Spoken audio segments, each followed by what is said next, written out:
Hello बच्चों, स्वागत है आपका फिर से आपके अपने चैनल में। मैं हूं आपके साथ वसीम अख्तर। आज हम लोग 2024 का कंटिन्यू डिस्कस करेंगे, यानी तो 24 और 25 का पेपर आपको मिलेगा। इससे फायदा ये चीज होगा कि आपका कम्युनिटी फार्मेसी पिछले साल किस तरह से क्वेश्चन पूछता है। देखो, हम लोग थ्योरेटिकली पढ़ लेते, कोई दिक्कत नहीं, लेकिन जब क्वेश्चन के फॉर्म में आता है तब हम लोग वहाँ कंफ्यूज हो जाते हैं। क्यों? क्योंकि एग्जामिनर ना आपको घुमा के पूछ लेता है। जैसे कि अगर पूछ लेगा वहाँ पे एक एग्जाम्पल पे कि डायरेक्ट नहीं पूछेगा जीपीपी क्या होता है, मतलब गुड फार्मेसी प्रैक्टिस, वहाँ पूछेगा कि गुड फार्मेसी प्रैक्टिस में फार्मासिस्ट का क्या रोल है, तो आप घूम जाओगे। तो लेकिन दोनों की चीजें अगर लिखोगे तो बिल्कुल सेम टू सेम ही आपका होगा वहां पे। इस तरह का क्वेश्चन जब आप ज्यादा से ज्यादा प्रैक्टिस करते हो या प्रीवियस क्वेश्चन को देखते हो तो उससे फायदा ये चीज हो जाता है आपको कि आपको पता हो जाता है कि इस वाले सब्जेक्ट में इस तरह से क्वेश्चन करता है और इस तरह से हम उसको सॉल्यूशन कर सकते हैं। तो चलिए दोस्तों, हम लोग स्टार्ट करते हैं। सबसे पहले यहाँ पे देखा जाए तो यहाँ पे 2024 का क्वेश्चन हम लोग देखेंगे। क्या क्या क्वेश्चन पूछा था यहाँ पे? Explain the various component of good pharmacy practice. देखो, गुड फार्मेसी प्रैक्टिस कम्युनिटी में क्या होता है, हर बार पूछता है। इसको तो बहुत अच्छे से याद रखना, क्योंकि इसमें ये ऐसा टॉपिक है, बहुत सारा टॉपिक ऐसा है, कम्युनिटी फार्मेसी और आपका हॉस्पिटल फार्मेसी का मिलता जुलता है। ठीक है, उसके लिए आपको क्या करना पड़ेगा कि आपको जो कॉमन टॉपिक है, जैसे मेडिसिन एरर है, मेडिकेशन एडहेरेंस है, बस नाम चेंज है, फिर रेडियो फार्मास्यूटिकल है, ये सारी चीज क्या है, बिल्कुल आपका क्वेश्चन आना ही आना। उसी तरह आपका गुड फार्मेसी प्रैक्टिस क्या है, आपका पूछता ही। चलिए, नेक्स्ट क्वेश्चन यहाँ पे पूछा गया है कि mention the cause of dispensing error. Dispensing error क्या होता है कि जैसे हम लोग दवाई देते हैं, डरना मत, इसको हम लोग हिंदी इंग्लिश में सॉल्यूशन करेंगे। पूछा कि डिस्पेंसिंग जब हम लोग दवाई देते हैं क्या क्या एरर आता है, सजेस्ट कर रहे हैं कि कौन कौन सा सजेस्ट। देखो, यहाँ पे आप कंफ्यूज हो जाएगा। यहाँ पे ये भी पूछ लेता कि कौन कौन से, मैंने explain the method of avoid them, मतलब कौन से मेथड यूज करके। सजेशन जहाँ पे दे दिया, आप अपने मन से चीजें लिख सकते हैं। ये जरूरी नहीं कि आपने जो किताबी भाषा पढ़े वही पढ़े, अपने मन से भी आप लिख सकते हैं, लेकिन मिलता जुलता। ठीक है, नेक्स्ट क्वेश्चन पूछा, what are the barrier effective communication, mention the strategy required to over them. पूछ रहा है कि कौन कौन से बैरियर है जिससे हम लोग क्या कर सकते हैं कि कम्युनिकेशन में हमारे पास जो कम्युनिकेशन करते हैं बैरियर आता है। मान लीजिए आप और हम वीडियो देख रहे हैं तो आपको नेट नहीं चल रहा है या फिर यूट्यूब ओपन नहीं हो रहा, तो वो एक तरह का बैरियर है। सेम टू सेम ऐसे क्या है आपको कि जब आप पेशेंट से काउंसलिंग करते हैं तो क्या क्या बैरियर आ सकता है, इसको डिस्कस करेंगे। फिर कह रहा है discuss the counselling point for tuberculosis. अगर टीबी हो जाए, वो वाला टीबी नहीं जो देखते हैं, टीबी हो जाए तो आपको कौन कौन से पॉइंट रखना चाहिए जिससे हम लोग उसको स्पेशली उसको डिस्कस करना ही करना है, यानी उसके बारे में बात करना ही करना है। फिर explain the socio economical factor which effect the medical adherence. कह रहा है कि सोशियो इकोनॉमिकल जो फैक्टर्स है आपको किस तरह से मेडिकल एडहेरेंस कम करता है। देखो, सोशियो इकोनॉमिकल हम उससे कहते हैं जहाँ पे गरीब आदमी हो या फिर आपको फैमिली सपोर्ट नहीं हो, उस कंडीशन में भी अगर हम लोग मेडिसिन सही तरीके से नहीं ले पाएंगे तो उसमें भी हमारे दिक्कत है। सबसे पहले हमें यहाँ पे मेडिकल एडहेरेंस को समझना पड़ेगा। मेडिकल एडहेरेंस बहुत इंपॉर्टेंट टॉपिक है। ये क्या है, मेनली अगर बात करें तो जब आप डॉक्टर के हिसाब से दवाई लेते हैं, चीजों को फॉलो करते हैं, तो उसे हम लोग मेडिकल एडहेरेंस कह रहे हैं। इसमें क्वेश्चन ये पूछा गया कि जब आप मेडिकल एडहेरेंस यानी डॉक्टर के हिसाब से नहीं ले पाते, किन चीजों की वजह से हो सकता है। तो आपको क्या यहाँ पे सोशियो इकोनॉमिकल एक फैक्टर दिया, वो आपको एक्सप्लेन करना है। कह रहा फिर सेल्फ मेडिकेशन क्या है और राइट इसका एडवांटेज और डिसएडवांटेज आपको करना है। फिर आता list our the give the importance various software use in community pharmacy practice. कह रहा है कि आप लिस्ट में बताइए कि कौन कौन से सॉफ्टवेयर हम लोग यूज करते हैं कम्युनिटी फार्मेसी में। चलिए, ये तो आपका सेक्शन ए का क्वेश्चन था। फिर हम लोग देखते हैं कि सेक्शन बी। देखो, चाहे आप कोई सा भी बोर्ड हो, डजंट मैटर, आप यूसी यूपी से है, कोई सा भी, मतलब pattern question same to same रहता, बस पैटर्न अलग रहता है, मतलब कम नंबर कभी ज्यादा नंबर पूछ लेता। फिर यहाँ पे पूछा what are the component, SOPs component क्या होता है, मेडिकेशन डिस्पेंसिंग एरर क्या होता है। कह रहा explain the importance of listening communication in community pharmacy. देखो, लिस्निंग में कम्युनिटी फार्मेसी में क्या यहाँ पे इंपॉर्टेंस है, बहुत इंपॉर्टेंट है, क्योंकि आप सुनेंगे तभी तो एक्सप्लेन करेंगे। फिर what are the benefit of patient counselling, patient counselling का बेनिफिट क्या है, इसको डिस्कस करेंगे अभी। फिर कह रहा है what the advantage of patient information leaflet, information leaflet क्या होता है। Explain medication condition, explain medical condition related the factor medication adherence, मतलब कौन कौन से कंडीशन हो जिससे हम लोग दवाई सही तरीके से नहीं ले पाते। फिर कह रहा है what are the benefit of health screening, health screening का क्या बेनिफिट है। What are the various instruction error can occur in measuring blood pressure, blood pressure में कौन कौन से इंस्ट्रूमेंट हम लोग यूज करते हैं। फिर यहाँ पे क्या कह रहा है कि right self care advice for the patient suffering from the eczema. Eczema मतलब कह सकते हैं कि आपको मतलब खुजली जो होता है ना उसके बारे में पूछ रहा है। फिर कह रहा है यहाँ पे डिफाइन ऑडिट क्या होता है, what documents are needed while the submit application for retail licence, मतलब कह ले जब आप लोग रिटेल के लिए खोलेंगे तो क्या क्या डॉक्यूमेंट आपको सबमिट करना पड़ेगा, ये हमारे पास क्वेश्चन पूछा गया था। चलिए हम लोग देखते हैं। अब यहाँ पे देखा जाए सबसे पहले आता है एमसीक्यू। एमसीक्यू आई होप सबसे पहले आप लोग कर ही लेंगे। कह रहा है minimum qualification registration as a registered pharmacist. कह रहा है कि मिनिमम क्वालिफिकेशन किस क्या जरूरत है, मिनिमम क्वालिफिकेशन क्या चाहिए आपको अगर आप रजिस्टर्ड फार्मासिस्ट होते हैं, उसके लिए बताना आप लोग। उसके लिए अगर हम लोग बात करें तो क्या, जल्दी बताओ आप लोग जो कर रहे हो, राइट आंसर क्या है, डिप्लोमा। डिप्लोमा अगर हम लोग बात करें तो डिप्लोमा हमारे पास होना चाहिए कम से कम। फिर कह रहा है the institute running D pharmacy course must be model pharmacy. कह रहा है कि हमारे पास जो इंस्टीट्यूट जो रनिंग कर रहा है डी फार्मा कोर्स, क्या वो मॉडल फार्मेसी पे आधारित होना चाहिए या फिर मॉडल फार्मेसी को समझना चाहिए। ये बिल्कुल ट्रू है यार, मॉडल फार्मेसी चलेगा तभी तो, मान लो पुराने जमाने में पता है कैसे होगा। लेट इन एसओएस का मतलब क्या होता है बताना। एसओएस का मतलब होता है कि जब जरूरत पड़े, जिसका मतलब होता है व्हेन नेसेसरी, इसका मतलब व्हेन नेसेसरी। ये आपका फिल इन द ब्लैंक्स में पूछा था। फिर यहाँ पे कह रहा है sec will before use an example of axillary level. बिल्कुल यहाँ पे बात करें, देखो आपने लेवल दो तरह का पढ़ा हुआ है, एक मेन लेवल एक एक्सिलरी लेवल। एक्सिलरी लेवल में हम लोग इंस्ट्रक्शन देते हैं बिल्कुल कि किस तरह से लेना है नहीं लेना है। तो यहाँ पे देखो क्या पहले हिलाए उसके बाद फिर आप पिए, तो ये बिल्कुल ट्रू होगा। फिर कह रहा है if preferable to avoid abbreviation while taking to patient. कह रहा है यहाँ पे कि हम लोग प्रीफर करते हैं अगर एब्रीविएशन जरूरत ना पड़े तो। बिल्कुल अगर हम लोग बात करें एब्रीविएशन का मतलब होता है कि कोई शॉर्ट कोड हम लोग यूज ना करें। नेक्स्ट क्वेश्चन यहाँ पर है passion counselling require the skills of. कौन सा स्किल्स जरूरत है, पैशन काउंसलिंग कौन से स्किल के बारे में बात करें, इंटरपर्सनल कम्युनिकेशन की जरूरत होता है। इंटरपर्सनल मतलब होता है कि दो बीचों के पास जब हम कम्युनिकेशन करते हैं तो उसे हम लोग इंटरपर्सनल के नाम से जानते हैं।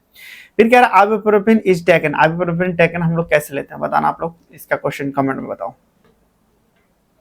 आइबुप्रोफेन के बारे में बात करें हम लोग आफ्टर फूड लेते हैं। राइट आंसर क्या होगा हमारे पास आफ्टर फूड, मतलब थोड़ा थोड़ा आपको नॉलेज होना चाहिए। चलिए नेक्स्ट देखते हैं। नेक्स्ट क्वेश्चन पूछा गया which of the following is true. कह रहा है इनमें से कौन सा एक सही है। कह रहा है HIV is a viral infection, HIV viral infection. AIDS is advance stage of HIV. कह रहा है एड्स ही आपका एचआईवी का एडवांस स्टेज है। फिर कह रहा है एड इज एक इनक्यूरेबल। एड्स को हम लोग मतलब कि परमानेंट सही नहीं कर सकते, इससे बताना कौन सा। ये कह रहा है ऑल ऑफ दिस। अगर राइट बात करें तो ये हमारे पास आंसर क्या होगा ऑल ऑफ दिस, क्योंकि यहाँ पे एड्स क्या है एचआईवी का बड़ा भैया है। मतलब एचआईवी का आपको सही तरीके से इलाज नहीं करे, सही टाइम पे पता नहीं चला तो उस वक्त आपको एड्स हो जाता। फिर कह रहा कॉज यूरिन, कह रहा यूरिन कलर ऑरेंज हो जाता है किसके लिए, कॉज यूरिन कलर ऑरेंज हो जाता है किस लिए। अगर आपको बात करें तो रिफाम्पिन हम लोग जब यूज करते हैं तो उसके यूरिन क्या होता है कलर हो जाता है। जब हम लोग कोलोजी पढ़ेंगे तब यहाँ पे आप पढ़े होंगे। फिर कह रहा है pill count is a method of measurement. कह रहा है हम लोग पिल काउंट करते हैं किस चीज का मेजरमेंट करते हैं, इसमें हम लोग ये करते हैं कि हम लोग पता करते हैं कि कितना ये नंबर खा चुका है कितना बचा। इससे फायदा ये हो जाता है कि पेशेंट का हम लोग मेडिकल एड्रेस जब हम लोग चेक करते हैं तब वो फायदा होता है। ये राइट आंसर क्या होगा इसका ए होगा। देखो पिल काउंट में मान लो कि आपके पास पेशेंट आया कह रहा है कि मैंने सारी दवाई खाई लेकिन उसको फायदा नहीं हो रहा, हम लोग ये भी तो चेक करेंगे यार कि ये दवाई खा रहा है नहीं खा रहा। फिर कह रहा है is the most appropriate instrument for screening high blood sphygmomanometer. ये क्या हमारे पास, ये अगर हम लोग बात करें ये हम लोग जो बीपी मशीन नापते हैं ना उसको हम लोग कहते हैं। कह रहा measurement of BMI is a invasive technique. कह रहा है कि अगर हम लोग बीएमआई जो रहते हैं इन्वेसिव टेक्निक है, बिल्कुल यहाँ पे फॉल्स होगा। ठीक है, कह रहा है कि what are two types of cup. कह रहा है कि ड्राई कप एंड कौन से wet cup, dry cup and white cup होता है। अगर हम लोग बात करें दो तरह का कप होता है, एक में आप लोग वो निकलता बलगम, एक में आप खुशा बस से कर दें।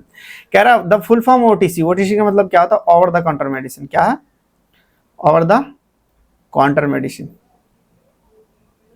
बिल्कुल देखो कितना ही। कह रहा है if finance in finance what business one is called. कह रहा है कि आप अगर हम लोग बात करें in finance over the what business one, मतलब कि आप कह रहे हैं इन फाइनेंस में कौन सा करेंगे, तो यहाँ पे बात करें तो इसको हम लोग एसेट्स के नाम से जानते हैं। कह रहा है which of the following should be in patient counselling area. कह रहा है कि जब हमारे पास क्या होना चाहिए इन पेशेंट काउंसलिंग एरिया में, वहां पे अगर हम लोग बात करें ये सारे के सारे यहाँ पे होना चाहिए। देखो पीक फ्लोमीटर होना चाहिए, वेटिंग मशीन होना चाहिए, बीपी नापने वाला मशीन होना चाहिए। बिल्कुल राइट, एक से जहाँ दो ज्यादा होगा तो आप उसमें पॉलिथीन लगाएंगे। कह रहा prescription is needed for dispensing narcotic dry, बिल्कुल प्रिस्क्रिप्शन ट्रू, जरूरत पड़ती है। राइट आंसर क्या होगा? ट्रू होगा। प्रिस्क्रिप्शन क्यों? हम लोग जब नशेड़ी दवाई लेते हैं तो जरूरत है ना, और 3 साल में, साथ में 3 साल में उसको 3 साल तक रिकॉर्ड जरूरी है। ठीक है, फुल फॉर्म मतलब ऐप से क्या, फर्स्ट इन फर्स्ट आउट, इसका फुल फॉर्म बात करें। अब आता है नेक्स्ट क्वेश्चन पूछा गया था यहाँ पे, define cash book. Cash book क्या है? एक तरह का फाइनेंशियल जर्नल है जिसमें सारे के सारे रिकॉर्ड रहता है कैश के रिपोर्ट और पेमेंट के बारे में। ठीक है, लास्ट में पूछा है कि which of the following giving sign cash memo, किसको अगर बात करें किसको देते हैं, किसको साइन के बारे में बात करें, साइन कैश मेमो में जरूरत होती है, तो इसको हम लोग बात करें जो रजिस्टर फार्मासिस्ट में करें। Which of the following should sign cash memo, किसमें? रजिस्टर फार्मासिस्ट की जरूरत होती है। ओनर की क्या जरूरत है? ओनर आकर थोड़ा सब्सक्राइब करेगा यार। चलिए दोस्तों, अब हम लोग इसका सॉल्यूशन लॉन्ग क्वेश्चन की तरफ चलते हैं। पहले पूछा गया है कि गुड फार्मेसी प्रैक्टिस के कंपोनेंट क्या क्या होते हैं। देखो, इस तरह से हम लोग डिस्कस करेंगे, जो फाइनली आने वाले जो टाइम में हम आपको मॉडल पेपर में देंगे उसमें बिल्कुल डिटेल में करेंगे। इतना पढ़ो जितना आपको, एक तो होता नॉलेज के लिए पढ़ोगे वो अलग है। आप अगर एग्जाम में अच्छा खासा 80% तक, आप 85% तक लाना चाहते हो, 90 तक लाना चाहते हो, आपको जितना मैं देता हूँ, यानी आप क्वेश्चन बैंक कर लो। आपने टॉप 20 टॉप 30 कर लिया तो बहुत अच्छी बात है, नहीं करा है तो आप सिर्फ मॉडल पेपर कर लेना। 3 मॉडल पेपर आने वाले हैं। 3 मॉडल पेपर, जैसे कि अगर आप मान लीजिए यहाँ पे आएंगे, तीनों मॉडल पेपर का अगर आप कर लेंगे तो आसानी से लिख के लेता हूं कि आप अच्छे से नंबर से पास हो जाएंगे। ठीक है, चलिए क्या है गुड फार्मेसी प्रैक्टिस का मतलब होता है फार्मासिस्ट को सेफ, इफेक्टिव और क्वालिटी मेडिसिन प्रोवाइड करे, ताकि इसका मेन कंपनी के बारे में बात करें। देखो, गुड फार्मेसी प्रैक्टिस कम से कम हमने 1000 बार आपको बोल दिया, और डिस्पेंसिंग, गुड डिस्पेंसिंग या फिर गुड फार्मेसी प्रैक्टिस, बिल्कुल नाम चेंज कर देना, वहां डिस्पेंसिंग कर देना, आप प्रैक्टिस करना, सेम टू सेम पॉइंट होगा। पहला पॉइंट आता क्या है? पेशेंट केयर को सर्विस देना, पेशेंट को सही दवाई, सही डोज, सही टाइम लेने की सलाह देना, ड्रग इंटरेक्शन चेक करना, डिस्पेंसिंग एरर के बारे में बात करें और डिस्पेंसिंग ऑफ मेडिसिन करना, प्रिस्क्रिप्शन को ध्यान से पढ़ना, एरर को अवॉइड करना और सही लेबलिंग करना और पैकेजिंग करना, स्टोरेज के बारे में बात करें, क्वालिटी एश्योरेंस देना, मेडिसिन को सही टेम्परेचर और ह्यूमिडिटी और स्टोर करना, एक्सपायरी डेट चेक करना, हेल्थ प्रमोशन के बारे में बात करें, पेशेंट को life style changes, disease prevention के बारे में एजुकेट करना। कौन कौन से पॉइंट हो गए? बस यहाँ पे पेशेंट केयर करना, डिस्पेंसिंग मेडिसिन करना, स्टोरेज एंड क्वालिटी एश्योरेंस करना, हेल्थ प्रमोशन करना। ठीक है, नेक्स्ट देखते हैं। अब देखते हैं cause of dispensing error. Dispensing error क्या क्या होता है और इसको हम लोग प्रिवेंशन किस तरह से कर सकते हैं। देखो, ये क्वेश्चन पेपर है, इसको शॉर्ट करके हम लोग जानेंगे, और लॉन्ग में जब हम मॉडल पेपर डिस्कस करेंगे लॉन्ग में, क्योंकि इतना भी लिख दोगे तब भी आप पास हो जाओगे अच्छे तरीके से। तो आपको बस ये पता होना चाहिए कि ये वाला क्वेश्चन आया था, इस तरह से हमें लिखना चाहिए था। कॉज के बारे में बात करें तो सबसे पहले सिमिलर लुकिंग मेडिसिन। यहाँ पे डिस्पेंसिंग, देखो जब आप दवाई देते हो तो कहाँ पे दिक्कत आती है? दिक्कत यहाँ पे आ सकती है जब सिमिलर, मतलब एक जैसा मेडिसिन हमें देखने को लगेगी, उस कंडीशन में हो सकता है। फिर poor hand writing prescription, doctor ऐसे लिख रहा है और कुछ समझ में नहीं आ रहा, उसकी वजह से हो सकता है। फिर क्या, वर्कलोड ज्यादा होने की वजह से, मतलब वर्कलोड ज्यादा हो जाए, यानी आप पे क्या हो जाए, आप पे ज्यादा से ज्यादा मान लो 4 से भीड़ ज्यादा हो जाए, उस कंडीशन में हो सकता है। लैक ऑफ कंसंट्रेशन, कंसंट्रेशन कम होने के कारण, मतलब कि पेशेंट ज्यादा है या फिर इसकी वजह से हो सकता है। फिर लॉन गलत यहाँ पे लेबलिंग करने की वजह से। फिर आता हम लोग बात करें, ये मेनली यहाँ पे कारण हो सकता है डिस्पेंसिंग एरर। क्या? सिमिलर लुकिंग के लिए पुअर हैंड राइटिंग, वर्कलोड, और यहाँ पे लैक ऑफ कंसंट्रेशन, और यहाँ पे लेबलिंग। देखो, इसके लिए सबसे पहला अगर लॉन्ग में क्वेश्चन, सबसे पहले हम लोग डिस्पेंसिंग को डिफाइन करेंगे, उसके बाद फिर हम लोग एरर, फिर प्रिवेंशन करेंगे। लेकिन ये शॉर्टकट में बता रहा हूँ, इसलिए आपको शॉर्ट समरी में। ठीक है, चलिए अब प्रिवेंशन के बारे में बात करें। प्रिस्क्रिप्शन को 2 बार यहाँ पे पढ़ना चाहिए। फिर अगर बात करें यहाँ पे लासा जो ड्रग है उसको अलग रखना चाहिए। लासा उसे कहते हैं देखने में और बोलने में जैसे सेम होता है। कंप्यूटराइज डिस्पेंसिंग सिस्टम यूज करेंगे हम लोग। फिर अगर हम लोग बात करें प्रॉपर काउंसलिंग देंगे। फिर अगर हम लोग बात करें स्टाफ ट्रेनिंग देंगे। ये सारी चीज करके क्या कर सकते हैं, इसको हम लोग रोकथाम कर सकते हैं। चलिए अब कह रहा barrier in effective communication strategy, कह रहा है कि कौन कौन से, मतलब बैरियर कौन कौन से हम लोग करेंगे। बैरियर इन इफेक्टिव कम्युनिकेशन मतलब कि अगर हम लोग बात करें जो कम्युनिकेशन करते हैं, मान लो ये आप हैं और ये आपकी महिला मित्र है, तो यानी बात सही तरीके से नहीं हो पा रही, तो किसके वजह से हो सकता है। या फिर ये आप है, ये हम लोग यू ले लेते हैं, या आपका पेशेंट है, तो किस तरह से नहीं हो सकता, वो हमारे पास यहाँ पे कहा गया है इफेक्टिव बैरियर करता है, कम्युनिकेशन नहीं होने देता, उनके बारे में यहाँ पे बताना।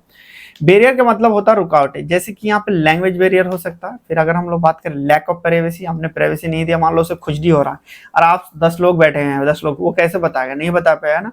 फिर अगर हम बात करें तो नॉइज ज्यादा हो रहा है, मतलब बहुत ज्यादा फूंपा कर रहा है और वो बातें सुन नहीं पा रहे। पेशेंट की लो हेल्थ लिटरेसी की वजह से। फिर आता है हमारे पास कल्चरल डिफरेंस की वजह से। फिर आता है हमारे पास स्ट्रेटेजी के बारे में बात करें, किस तरह से हम लोग कम कर सकते हैं। इसको कम करने के लिए हम लोग सिंगल लैंग्वेज मतलब सिंपल लैंग्वेज यूज करेंगे, प्राइवेट काउंसलिंग एरिया देंगे, फिर अगर हम बात करें विजुअल ऐड देंगे, जैसे चार्ट्स लिफलेट का यूज करके हम उसे समझाएंगे। फिर हम लोग बात करें एक्टिव लिसनिंग करेंगे, उसके बाद हम लोग एम्पैथी देंगे। एम्पैथी मतलब कोई बात नहीं, उसको क्या है भाई साहब मुझे डायबिटीज हो गया, मैं मर जाऊंगा, उसको समझाना है कि कोई बात नहीं, हो गया आपको तो आप खुद दोबारा हम आपको सही कर सकते हैं। ठीक है, चलिए ये सारी चीज करके हम लोग इसको कम कर सकते हैं। देखो ये लॉन्ग हम लोग यहाँ पे क्या है, सबसे पहले कम्युनिकेशन को डिफाइन करना होगा, फिर कम्युनिकेशन के बाद यहाँ पे बैरियर हम लोग कर सकते हैं। चलिए कह रहा counselling point for tuberculosis in patient, patient को जो ट्यूबरकुलोसिस होता है उसके लिए जब हम काउंसलिंग करेंगे कौन कौन से पॉइंट हम लोग ध्यान रखेंगे। ठीक है, कह रहा है कि मेडिकेशन रेगुलरली और फुल कोर्स पूरा करें। सबसे इंपॉर्टेंट ये चीज है कि मेडिसिन को रेगुलरली और फुल कोर्स पूरा करें, क्योंकि एक भी दिन अगर छोड़ देंगे तो यहाँ पे दिक्कत हो जाएगा। इम्पेटी स्टमक में कुछ टीबी दवाई नहीं लेना चाहिए, जैसे कि रिफाम्पिसिन के बारे में बात करें तो इसको हम लोग क्या करें, खाली दवाई मतलब खाली पेट नहीं लेना चाहिए। अल्कोहल को अवॉइड करें, मतलब हम लोग उससे जब काउंसलिंग करेंगे बताएंगे भाई दारू वारू पीता तो छोड़ दे, नहीं तो ऊपर पहुंच जाओगे। फिर हम लोग कहेंगे साइड इफेक्ट जैसे नोजिया ऑरेंज यूरिन हो जाए, इसको एक्सप्लेन करें, उसे बताए कि इसको डरने की जरूरत नहीं, इट्स नॉर्मल बेबी, मतलब उसे समझाना है नॉर्मल की तरह से। फिर कह रहा है इन्फेक्शन स्प्रेड रोकने के लिए रिस्क मैनेज बनाए, मतलब उसे जैसे छींक दिया, किसी में छींक दिया मतलब किसी को छींक रहा, अपना टीबी फैला रहा है, तो उसको बताएंगे भाई साहब इन्फेक्शन को रोकना है आपको, दूसरे को मत करो, खुद बीमार हो गए दूसरे को नहीं करना। फिर उसको फॉलो अप विजिट करेंगे, जरूरी के उसको हम बताएंगे कि भाई टाइम टू टाइम आके हमसे मिलते रहना। ये सारी चीज करके हम लोग क्या करेंगे, जब हम लोग काउंसलिंग करेंगे तो हम लोग बताएंगे।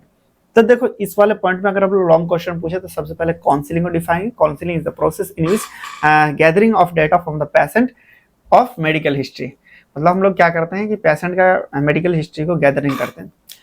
नेक्स्ट कह रहा है socio economical factor effective medication adherence, मतलब कह रहा है सोशियो इकोनॉमिकल, जो सोशियो इकोनॉमिकल होता है, जैसे मैंने आपको बताया सोशियो इकोनॉमिकल मतलब होता है, देखो सोशियो मतलब सोशल, आपको सपोर्ट नहीं मिल रहा, इकोनॉमिकल का मतलब वो होता है जो आपको पास पैसा ना हो, तो उस वक्त मेडिकेशन एड्रेंस मतलब कि जब आप दवाई लेते हैं तो क्या नुकसान होता है, यानी किस तरह का इफेक्ट पहुंचता है। देखो कह रहा सबसे पहले लो इनकम क्या करता है, दवाई एफर्ट नहीं कर पाता है, दवाई लो इनकम हो अगर मान लो, इसीलिए मैं कहता हूँ मेरे भाई मेरे बहनें अच्छे से कमाओ, इतना कमाओ कि मतलब खुद का सब कुछ कर सको। फिर कह रहा है कि लो एजुकेशन, दवाई को सही से यूज ना कर पाना और सही से नहीं समझना। फिर आता है हमारे पास पुअर लिविंग कंडीशन, यानी पैसे ही नहीं है उसके पास। Lack of family support, family support कुछ कुछ ऐसे बंदे होते हैं भाई जा तुझे बीमार है समझ में नहीं आता, मतलब उसे सपोर्ट नहीं मिलता। फिर अगर हम बात करें high cost of treatment, treatment high cost हो जिसकी वजह से इलाज ही नहीं कर पाए। फिर आता ट्रांसपोर्टेशन इश्यू, जैसे क्लिनिक तक नहीं जा पाना, ये सारी चीज क्या होता है, ये सोशियो इकोनॉमिकल कंडीशन होता है। ये सारी चीज क्या है हमारे पास, सोशियो इकोनॉमिकल कंडीशन। चलिए नेक्स्ट देखते हैं। नेक्स्ट क्वेश्चन पूछ रहा है सेल्फ मेडिकेशन क्या है, डेफिनेशन बताइए, एडवांटेज और डिसएडवांटेज। सेल्फ मेडिकेशन वो होता है जब हम लोग क्या करते हैं, देखो इसका डेफिनेशन कितना अच्छा दिया है, डॉक्टर की सलाह के बिना खुद से दवाई जब लेते हैं तब उसी को हम लोग सेल्फ मेडिकेशन के नाम से जानते हैं। यानी आपने डॉक्टर को नहीं दिखाया, आपने तुरंत अपने मन से जब पेट में दर्द हो रहा खाना खा लिया और कह रहे भाई साहब एसी लॉक दे दो, भले ही वो आपको पेप्टिक अल्सर के लिए हो रहा हो, तो जब आप खुद से लेते हैं मेडिसिन तो उसे हम लोग सेल्फ मेडिकेशन के नाम से जानते हैं। एडवांटेज के बारे में बात करते हैं, इसमें टाइम सेविंग हो जाता है, डॉक्टर के पास जाने से बचता है। फिर माइनर जो हेल्पफुल होता है, मतलब माइनर गैस वैस के लिए। फिर अगर हम बात करें कॉस्ट इफेक्टिव होता है, ये सस्ता पड़ता है। डिसएडवांटेज के बारे में बात करें, रॉन्ग मेडिकेशन कभी कभी सिलेक्शन हो जाता है, लेने की देनी पड़ जाती है। ड्रग इंट्रैक्शन हो जाता है, यानी ड्रग नुकसान हो जाता है। फिर मास्किंग सीरियस के डिजीज हो जाता है, यानी हमारे पास सीरियस कंडीशन को ये छपा देता है। क्योंकि मान लो कि पेट में दर्द हो रहा है और आपको किडनी में पत्थर हो गया, आप उसे ले रहे हैं, इंजेक्शन ले रहे हैं, तो एक टाइम आया क्या पता चलेगा, उसमें पता ही नहीं, मतलब कि आपको किडनी में बढ़ता जाएगा, दिक्कत हो जाएगी, इस तरह से हो सकता है। एंटीबायोटिक रेसिस्टेंस हो सकता है, ये सारे सब क्या है हमारे पास डिसएडवांटेज। अब हम लोग देखते हैं कि software use in community pharmacy and importance. पूछ रहा है कि सॉफ्टवेयर हम लोग कौन कौन से यूज करते हैं कम्युनिटी फार्मेसी में और इसका इंपॉर्टेंस क्या है। देखो कॉमन सॉफ्टवेयर जो हम लोग यूज करते हैं, फार्मासॉफ्ट यूज करते हैं और विन फार्मा हम लोग इसका यूज करते हैं। देखो मेड असिस्ट यूज करते हैं, बहुत सारे हैं, एमएस एक्सेल इन्वेंट्री के लिए यूज करते हैं, हॉस्पिटल जिसको हम लोग एचआईएस सिस्टम के नाम से जानते हैं। इंपोर्टेंस के बारे में देखें तो देखो इन्वेंट्री मैनेजमेंट करता है, यानी ये हमें पता देता है पूरे पूरे कौन सा दवाई है और कौन सा नहीं।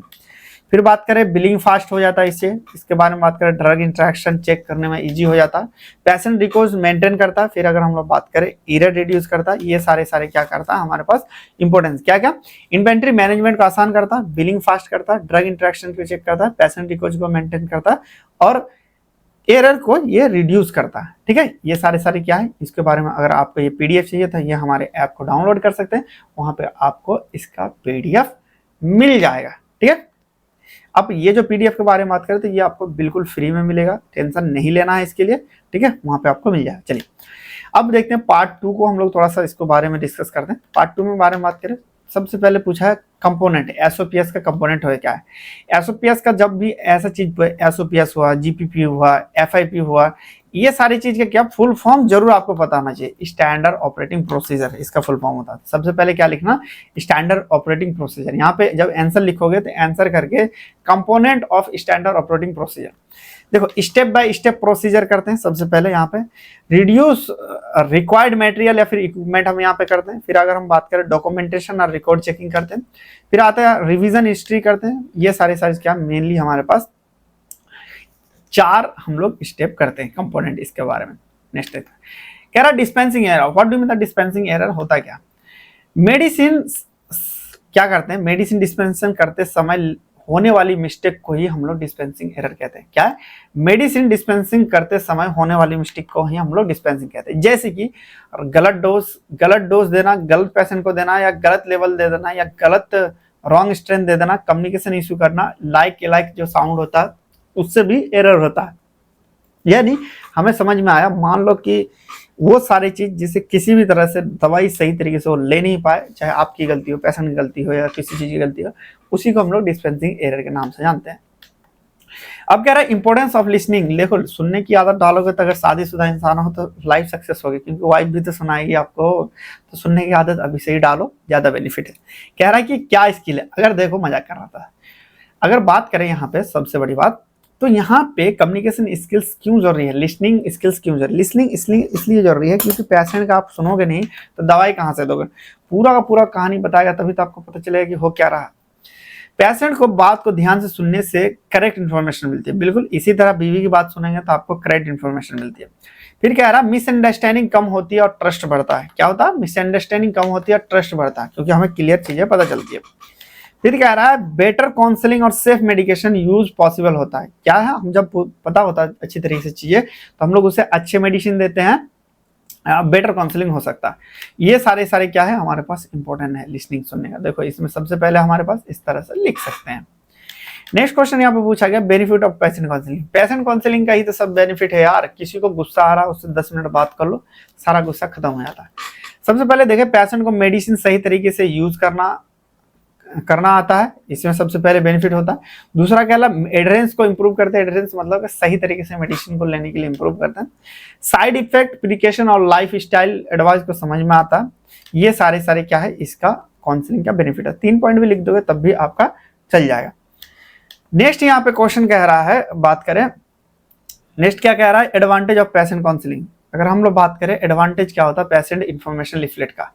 एडवांटेज क्या, पेशेंट इन्फॉर्मेशन, जो आप मान लीजिए लव लेटर होता है, मान लीजिए आपने सिरप लिया होगा इस तरह से, उसके अंदर एक पर्चा सा रहता है यहाँ पे। ठीक है, पर्चा मतलब क्या है, बात करें यहाँ पे पर्चा रहता है, पर्चा तो उसके बारे में पूरा उसको डिटेल में रहता है, उसी को हम लोग पेशेंट इन्फॉर्मेशन लिफलेट के नाम से जानते हैं, ताकि वो अच्छे से पेशेंट क्या कर पाए, सही से यूज कर पाए। मेडिसिन के बारे में सिंपल लैंग्वेज में जरूरी जानकारी देता है। Dose, side effect, precaution clearly लिखे होते हैं और पेशेंट को सेल्फ केयर और सेफ यूज में मदद मिलती है। ये सारे क्या है इसका एडवांटेज होता है। नेक्स्ट क्वेश्चन कह रहा है medication condition related two factor effect of medication address. कह रहा है कि मेडिकल कंडीशन यानी पेशेंट का अगर दिमागी हालत सही नहीं हो, उस कंडीशन में मेडिकल एड्रेस किस तरह से नुकसान करता है, यानी किस तरह से आप दवाई नहीं ले पाते। क्या कह रहा है क्रोनिक डिजीज जैसे कि लॉन्ग टर्म ट्रीटमेंट की वजह से एड्रेस कम हो जाता है। लॉन्ग टर्म जैसे कि डायबिटीज हो गया। सिम्टम्स ना दिखने पर पेशेंट को दवा छोड़ देता है, यानी क्या करता है, अगर मान लो कि थोड़ा सा 10 दिन का दवाई दिया और 3 दिन हुआ आराम हुआ, दवाई खाना छोड़ देता है, उस कंडीशन में होता है। कॉम्प्लिकेटेड कंडीशन में मल्टीपल मेडिसिन को कंफ्यूज कर देता है, यानी कई सारी बीमारी एक साथ हो जाए तो उस कंडीशन में भी कंफ्यूज कर देता है। बेनिफिट ऑफ हेल्थ स्क्रीनिंग जो हम लोग करते हैं, क्या बेनिफिट होता है? डिजीज का अर्ली डिटेक्शन हमें पहले ही पता चल जाता है कि ये किस तरह का डिजीज है। रिस्क फैक्टर आइडेंटिफिकेशन करके प्रिवेंट करता पॉसिबल जो होता। फिर अगर हम लोग बात करें कम्युनिटी हेल्थ में इंप्रूव होता। मान लो किसी को बीपी चेक कर रहा है रेगुलर और उसको मान लो बीपी बढ़ रहा है, तो उसमें क्या समझेंगे कि उसका हार्ट का बीमारी है, तो पहले से हम लोग दिखाएंगे तो वो सही हो सकता है।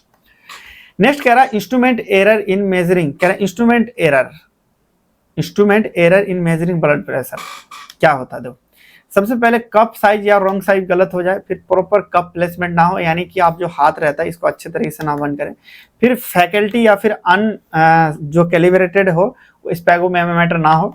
फिर अगर हम लोग बात करें पेशेंट को पोस्चर गलत लेना, यानी कि दौड़ा दो उसके बाद बीपी चेक करो, क्या होगा? हाई होगा।